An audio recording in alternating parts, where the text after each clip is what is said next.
Dans vidéo aujourd'hui, nous pral regarder quelques mots nous souvent confondent et nous souvent mal prononcés. Let's go. First, nous gagnons mot ça qui c'est conguat.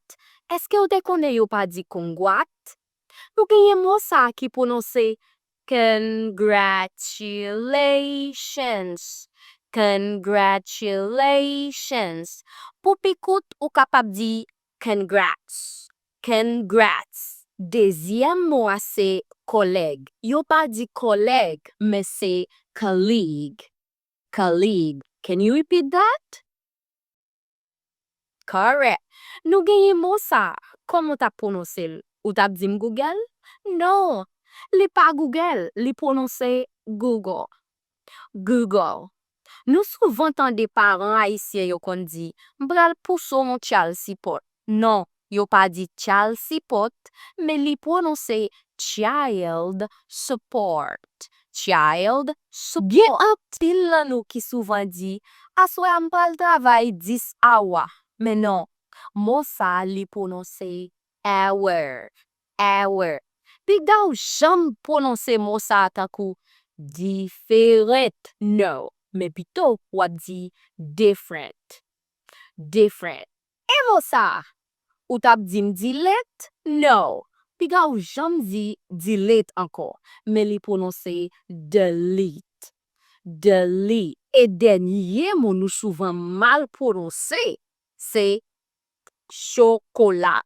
Non. Yo pas dit chocolat. Yo dit chocolate. Chocolate. Kounya la, on a regardé quelques mots nous souvent confondent. Après vidéo aujourd'hui, ou pral weke, ou te kon fait un pile et remile bon souvent confondent c'est pain. Pain pas vle di pain, mais li vle di douleur. Les moun gen yon bagay k'ap fait mal. Pain en anglais lui-même yo dit bread. Bread. Et nous gen mot ça qui c'est assist. Assist. Ou tap di li vle di assister? Non, li vle di aider. Assister lui-même en anglais c'est attend. Attend. Par exemple, I am attending an English class now. Map assister, map suivre yon cours anglais kounya. Nou genyen proper. Proper. Proper pa vle di propre, mais li vle di correct. Par exemple, you did that properly. Ou te fait ça correctement. Propre lui-même en anglais, you dit clean. Clean, that's very clean. That's clean. Lou gagne delay. Delay, non.